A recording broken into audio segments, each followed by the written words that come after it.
A Itaúsa acabou de divulgar resultados recordes e ainda assim uma distribuição de dividendos nos últimos 12 meses que ficou bem acima do que a gente está acostumado a ver nos últimos anos. Será que diante disso as ações estão realmente no seu ponto bom para entrar, as ações estão baratas ou tem alguma pegadinha aqui nesse ponto? É sobre isso que nós vamos conversar aqui nesse vídeo. E antes de tudo, eu vou te pedir já um like nesse material para saber se você gosta de vídeos assim, porque assim eu posso produzir mais conteúdos como esse. Eu sou o Gabriel Bassotto, especialista em renda variável e analista-chefe de ações pelo Simpla Club.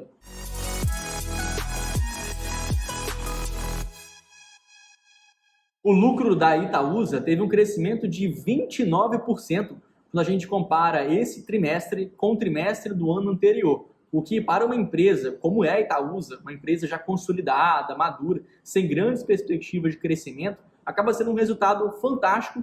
Inclusive, o seu lucro líquido recorrente, né, conseguiu ultrapassar a casa de 4 bilhões e meio somente nesse trimestre. Realmente um resultado fantástico.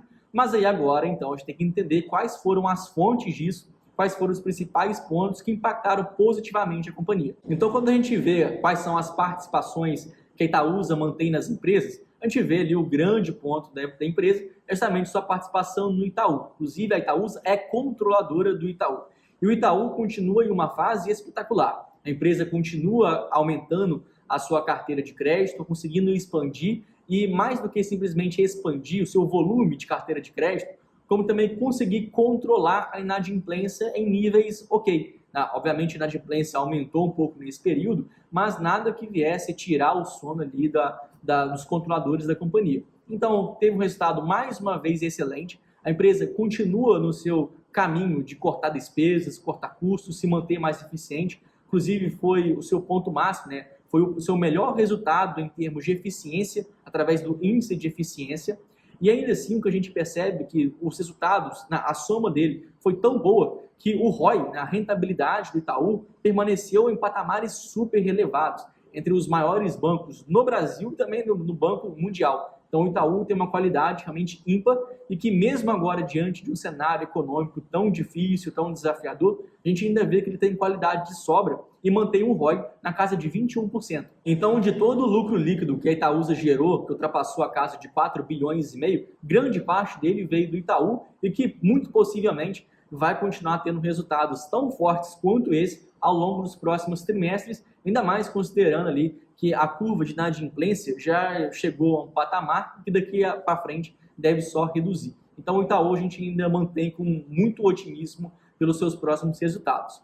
Agora, o mesmo a gente não pode falar sobre outras duas empresas especificamente que não vêm atravessando uma boa fase, que é o caso a Dexco, que é uma empresa que trabalha no setor imobiliário, ela vende algumas peças ali para reformas, construção e tudo mais, não vem tendo um desempenho muito bom, assim como a Alpargatas, que ela é a dona das marcas Havaianas, que já há alguns trimestres consecutivos também vem surpreendendo para o lado negativo. As vendas caíram no Brasil e no internacional, que era, inclusive, né, seu grande ponto ali, diferencial, quando ela vinha conseguindo expandir super bem para o estrangeiro, mas agora isso já ficou no passado e a empresa vem tendo um resultado bem fraco. Além do mais, as outras empresas que a companhia mantém em carteira, como o caso da Aegea, a MTS, a própria CCR, que foi sua mais recente aquisição, são empresas que vieram com resultados bons, mas ainda está engatilhando em termos de quantidade.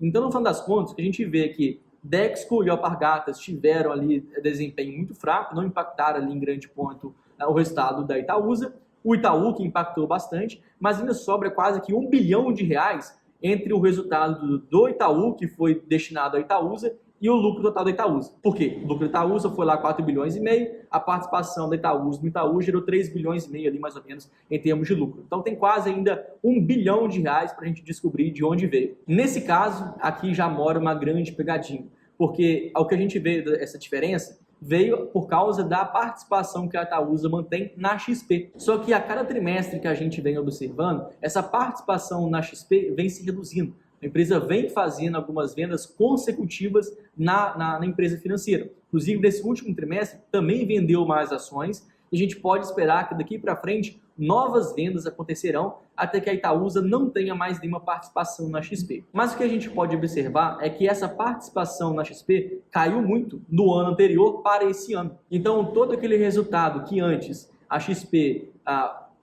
passava para a Itaúsa acontecia através dos resultados. Então, se a XP tinha resultado tal, a Itaúsa ganhava proporcional àquele resultado tal que a empresa tinha na Itaúsa. Agora tem uma grande diferença, pelo menos em regimes contábeis. Porque por ter uma participação muito pequena, a XP foi considerada agora como se fosse um ativo para investimento. Então, o que ela gera de lucro ou gera de prejuízo para a Itaúsa está atrelado ao valor do negócio. O que a gente observa é que do terceiro trimestre de 2022 para o terceiro trimestre desse ano, o valor de mercado da XP aumentou. Então, pelas ações terem se valorizado, a Itaúsa conseguiu pegar esse ganho na valorização. Ou seja, o que eu quero passar aqui para você é o seguinte: grande parte desse ganho de quase R$ 1 bilhão que a Itaúsa teve na XP veio simplesmente pela valorização do ativo, não necessariamente pelos resultados que a XP conseguiu entregar para a Itaúsa. Então, basicamente, foi uma entrega contábil, uma entrega que as ações se valorizaram, ou então, de uma outra forma, foi uma entrega não recorrente. Porque a gente sabe, inclusive, né, que daqui para frente, à medida que a Itaúsa vai continuar vendendo as ações da XP, esse resultado não mais vai se repetir. Ou seja, daqueles 4 bilhões e meio que a Itaúsa teve de lucro líquido, esse patamar provavelmente não vai se manter, porque a XP ou não vai se valorizar mais, ou então as ações vão ser vendidas e os resultados não vão ser mais integralizados na Itaúsa. Então esse é o ponto. Quando a gente vê o lucro líquido da Itaúsa agora, a gente realmente fica espantado porque foi um resultado excelente. Mas perceba que esse patamar não é sustentável e para os próximos trimestres não devemos esperar isso mais. Então, quando a gente analisa o ROI da companhia, que em alguma base que a empresa utiliza, ficou um ROI na casa de 23%, que é um patamar super agradável, não deve se repetir isso para o ano que vem. Então, pegando aqui as projeções, as médias das projeções para o ano que vem, a gente vê que o ROI da companhia deve se estabilizar algo ao redor a 17%. Ainda é um ROI muito bom, isso é verdade, a rentabilidade ainda será muito alta, mas não vai ser igual foi esse ano. Então, resumidamente, o resultado financeiro foi bom, mas talvez não foi tão ótimo igual a empresa divulgou. Agora, além disso, nós podemos também tirar como pontos positivos desse resultado a redução da alavancagem, inclusive parte da venda do dinheiro da venda das ações da XP foram destinadas ao pré-pagamento de algumas debêntures que tinham o vencimento mais próximo. A empresa já pagou antes mesmo dessa debênture vencer, agora os próximos vencimentos das suas debêntures só vencem lá em junho de 2025. Então, quesito financeiro, a empresa está super confortável, ela tem uma alavancagem muito pequena. Se a gente considerar toda a sua dívida líquida hoje, ela gira algo ao redor a 145 milhões de reais, considerando que a empresa ainda vai vender o restante da XP, então vai arrecadar ainda mais dinheiro.